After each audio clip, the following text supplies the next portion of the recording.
Probably just one more thing to say about Salayatana, the six sense spaces. Bring up one of the suttas which is quite popular, the Chula Malungkya Putta Sutta. According to this sutta, Malungkya Putta is somebody who became a monk when he was old. Not that he didn't want to when he was young, but he didn't get the opportunity. So anyway, he eventually became one. And because you're already quite old, you don't want to spend the time memorizing all those teachings, but rather go straight into the practice. Just to briefly make a summary of what the sutta is about.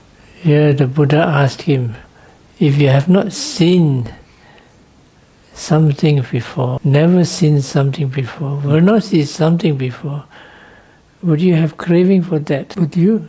Because there's no object. Craving must have object. You must crave for something. So, of course, he said no.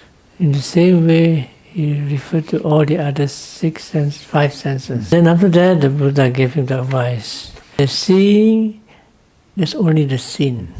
In the hearing, there's only the heard. In the knowing, there's only the known. This advice was given also to Bauhiya Daruchirya, and when he gave it to him, he became an Arahant. So in those days, people were has good potential, and what they need is some precise instruction. But here the Buddha did say something more than just that. And by doing that, he will not be by that. He will not be therein. In there, and he will neither be here, beyond, or between. Of course, if you hear this, you'll be wondering what this is about. And it's of course about the six sense objects. When there's a seeing, there's only the seen. Hearing, there's only the heard. Knowing, there's only the known. That means there's no any thinking, conceptualization, or response to that. So that's just the eye object, that's the ear object, and just the mind object. This is before the process of building up concepts, before the craving, anger, or delusion towards it. And therefore he will not be inside the craving or anger or delusion. The last part implies that it goes beyond everything in this world. So that means that it has transcended the mundane. It's understandable because when there's just the eye object, it's a paramatta dhamma, and the moment it arises, it passes away. And also the consciousness arises together with it and passes away together. And so also the mindfulness, if it happens to watch it, also disappears with it. And therefore, from there the insight can follow up.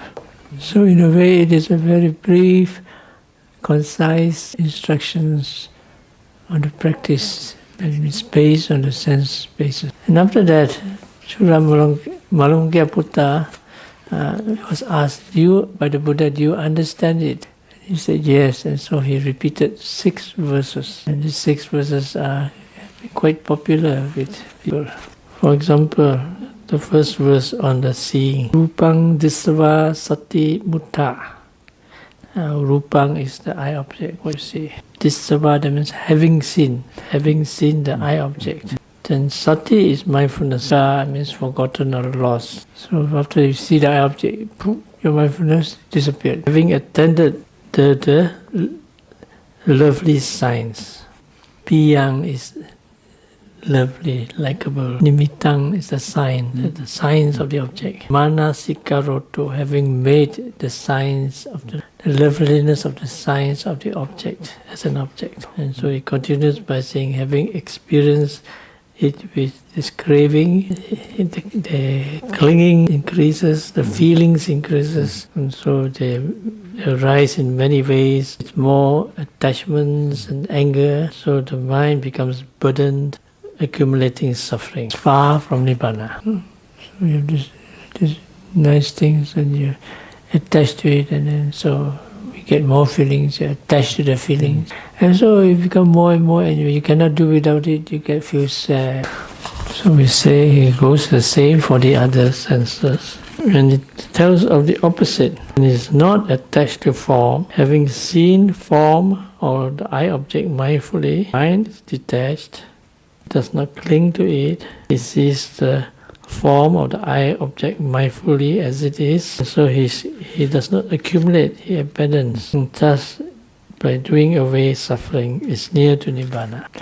So the more you attach to anything, the more further away you are from Nibbana. But here you must remember that the mindfulness is there at the moment of seeing of the rupa. That's a real reality as an object. And immediately you see the arising and passing away of the object, which is the vipassana object. It depends on how sharp your mindfulness, then it will go thus far. Okay, so today we go to the next topic on the Sambhojangas, the factors of enlightenment. This is where the practice, the mental states in the practice itself, and the practice itself is being used as a object of contemplation.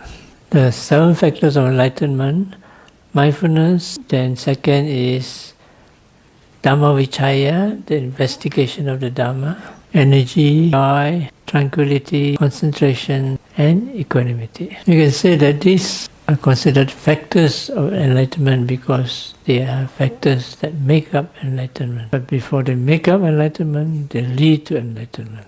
Just like in the mindfulness or other things, first, there is a development of mindfulness in the more conventional way. So when you practice conventional mindfulness, or rather mindfulness in a conventional world, in a conventional way, then of course it will be helpful when you practice mindfulness in the vipassana, provided you practice vipassana. You practice mindfulness in daily life, but you don't practice vipassana, it can't help you in vipassana because you don't practice. No impossibility. But if you practice mindfulness in vipassana, it will be helpful to you in your conventional life. The mindfulness will help you in your conventional life. Definitely it will to some extent, but it may not be so much unless you make some effort to apply also in your daily life. This is quite clear. Sometimes we see people, by their nature, they are very mindful, they do things slowly, carefully. And when they actually come to vipassana, they progress quite fast. For example, you practice mindfulness in daily life, yes. How do you practice mindfulness in daily life? Everybody knows, huh? Well, first, slowly. Don't rush. Do things slowly. Don't do too many things at the same time. It's a simple thing. You can see. Don't talk so much. Yeah? People talk only they don't lose their mindfulness, they make other people lose their. Like an old Chinese proverb: say less, listen more. I'm not going to go through all this. You should know better than me, because I'm not outside so often. Of course, being mindful also depends on how you're mindful in daily life. What things? There's many things to be mindful of in daily life. If you can choose, you choose those things which are not involving too many defilements, like wrong livelihood. Of course, that which is not so complicated.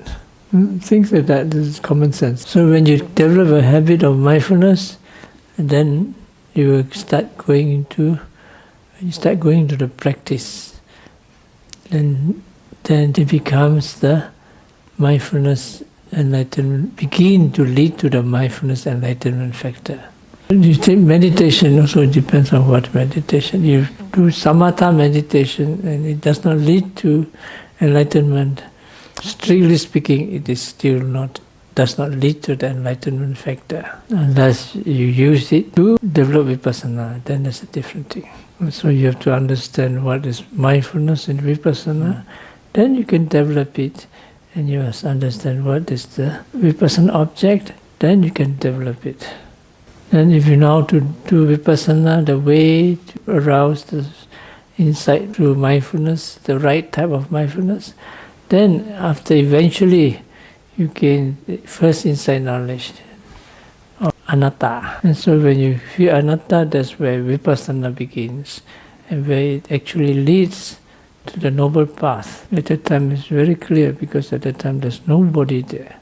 Mindfulness seems to have a life of its own. So he knows what to do, he knows how to run, and he knows how to watch the object according to the three universal characteristics. In the beginning, yes, you try to be mindful. There's still the I there. So after a while, you can see the mind. You don't think of I, but the mindfulness is there watching, and objects are rising and passing away.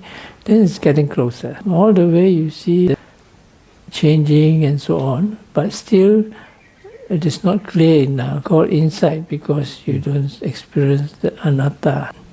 So when that happens, then even the mindfulness itself you see clearly as anatta. It's a natural phenomena, and you see properly that even the mindfulness arises and passes away moment to moment. Good thing is, in this case, when you're practicing, the mindfulness has developed a certain strength and momentum. You see it passing away, but it arises again. Be stronger, and seeing it in this nature, you know how to develop it finer and finer with the experiencing of the vipassana objects. It's something like consciousness as well, but you're referring to the mindfulness mental factor. And when you watch that, then of course, as it's stated in all Dhammanupassana objects, you see the conditions of its arising. And so, in other words, he understands when there is this mindfulness enlightenment factor present in him, or when it is absent, and he is also understands. He also knows the reason for the perfection of this enlightenment factor through cultivation. So generally the Dhamma, the Satipatthana commentary gives the number of these factors. I just mentioned them. The practice of mindfulness and clear comprehension. Associating with people who are mindful. Dissociation from confused people, and the inclination to the development of this enlightenment factor. These are many things you can learn when you watch your mindfulness. We won't go into this in detail. We just mentioned the next one. Dhamma Vichaya is translated as investigation or inquiry into the Dhamma. Again, like the mindfulness, it can be seen on a more conventional level, and then leading to the actual practical. Investigate the Dhamma may include study of the Dhamma and the Tipitaka. In the earlier days there were no books, so they were really listening to the discourses. Nowadays you have a lot of Dhamma books in your computer. Hank? Do you have a lot of Dhamma books in your computer? You read all of them? Once I met, sometimes last time I used to go to these Chinese temples, and every this temple, or even the Thai temples, they have always a Tipitaka and all those textual scriptures in there. So I said, have you read all these books? And I said, no, I'll never finish reading all these books. The other year I went to China. I just want to be a very simple fellow, just going to see China. But they arranged me to be like a VIP monk, Anyway, I have to play the game. So anyway, it was supposed to be a privilege. He took me to the biggest, most influential temple in Suzhou. Suzhou is north of Shanghai. It's supposed to be a city of poets and artists and everything. They're supposed to have the best rock gardens in China. Some of them are developed through all the dynasties. Anyway, I went to this temple. In the process, they brought us to see their Tipitaka house, where they store all the Tipitakas they can find. There are 1,000 monks there. You can imagine how big it is. Some of these Chinese that follow us, they said, we have never had a chance to come in here before, even we have lived here for so many years. It was a privilege. So this monk was telling me, this is this Tipitaka, that is that Tipitaka, this, even the Pali Tipitaka, all there. So I started becoming a bit naughty. So I asked the monk, what's the difference between this Tipitaka and that Tipitaka? He looked at me, and he quickly said, but we use more of this Tipitaka. I mean, there must be a lot of useful things for practice in that big room of books. But if you don't read it, then it's as good as not having the book. If you have read it but you don't put it into practice, it's almost as good as useless because you haven't used it. I remember a friend of mine said, when you cannot make use of it, it's useless. It's true. Anyway, at least it's there. One of these days you may use it. In those Buddha's days, they only hear not many words, but they remember it, memorize it, and they practice it. It's just like you see the medicine, you don't drink it. So you see the medicine, you know how to make the medicine, and then you drink it according to instruction. So you have this thing called the practice of the Dhamma. Talk about mindfulness, and then they talk about investigation of the Dhamma. Now, investigation of Dhamma is not like with the thinking. Although initially there may be a little bit of thinking, but eventually it's not thinking. Investigate, not like Sherlock Holmes, looking for fingerprints, footprints. It seems Sherlock Holmes never existed. It's just a story. Of course, in Italy, yes, Colombo. Did he exist? The actor exists. So this investigation Dhamma is more like the searching mind. There's certain minds that they don't search, they're happy with things are, so they don't find out more. Vipassana is important because the mind has to really look deeply into the conditions that make up the object. For example, you see, okay, pain, dolore. And you watch pain, what do you know? You say, oh, it's very painful, I want to die, my leg is painful. So when you have to be mindful. You just watch pain as pain. That means you don't think that it is my pain. You don't think the leg is pain. You just watch pain as it pain. You also don't think I am watching the pain. But you don't stop there. You just keep looking. There's more to it than that. So you're asked to describe the pain in detail, process. Yep. So when you keep watching, the picture appears. More detail, more interesting. In the beginning, you have to push the mind. There's something there. Watch, look properly. But later, when you've been trained to it yourself will go in and start looking. It's like when you watch something clearly, then you see all the things that make it up. For example, I know a lady who's a good cook. So when she go to a restaurant and eat, now how did they cook this? Because she's a good cook, she knows what they use and what. Then after that she goes back and she can cook. But this is conventional. But you're dealing with these ultimate realities. So it's like the mind becomes like a microscope that goes deeper and deeper and starts focusing and starts searching, exploring what is inside. So when you start seeing the conditions as they are, you come to what we call the second insight knowledge. This insight knowledge is very wide because everything is interconnected in samsara. It's not necessary to go through all this. You have to go investigate into the deeper realities within realities. So you go into the three universal characteristics. So you watch the passing away. The more you watch, it passes away faster and faster. When everything disappears. Is it all? So some more. You go in. But here when you talk of the Dhamma Vichaya, this inquiring mind also becomes the object, and therefore you also see the conditioning involved with this Dhamma Vichaya. So what are the certain basic conditions? One is inquiring of the Dhamma. Normally they mean the Dhamma that we study. Purification of basis. Basis here it means the body. When you're clean, you're neat, then you see everything in their proper place. And so in the same way your mind also behaves the same way.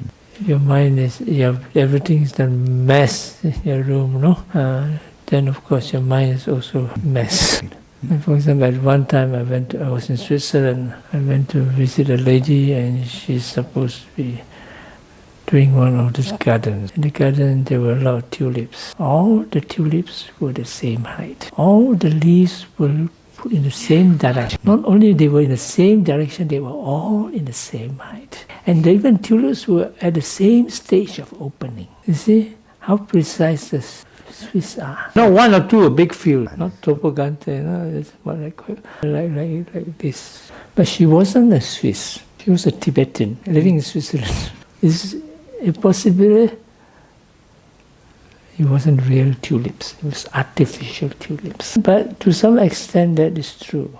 When they plant the leek and so on, they try to make it open the same direction or poro. In the field, they're planting maize, corn. Usually they measure from one end to the other end. And they're all exactly at the same distance. My friend said he was surprised because the farmer was very angry. Jan. He was helping, he was living there. The farmer was very angry because there were 2 plants missing.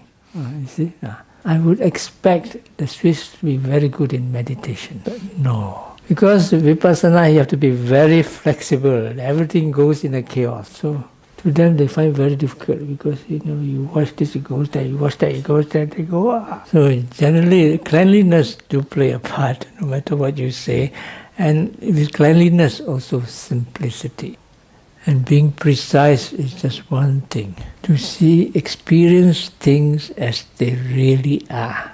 You don't say what they really are. It is open, completely open, and no preconceptions. That type of precision. Every time you watch rising and falling, I don't expect, but it's some expectation. When there's no rising and falling, it's the way. Expecting it to be there. Who says it's got to be there? So I have to be there. Your mindfulness have to be there. Even your mindfulness is not there all the time. Those are basic things of concentration and things must be there. But the object is something else. The object is reality. And what is really real?